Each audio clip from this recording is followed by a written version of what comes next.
starts with a P sound, and so does pan. Now, I want you to do this. Use your finger and write the letter in the air.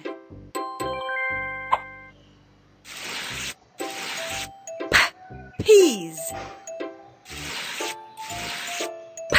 Pan. Good. Now, do it on your own. Peas. Pan. Good.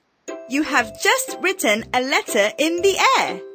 Do you know what that letter is? That letter is P. Now, say together with me. P. What is the sound of P? P is the sound of P.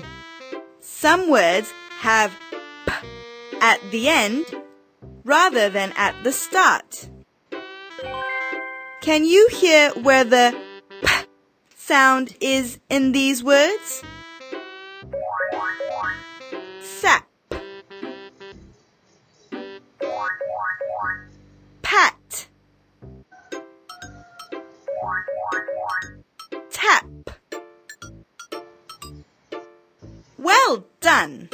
You have learned the letters S, A, T, and P, as well as the sounds of those letters. S, A,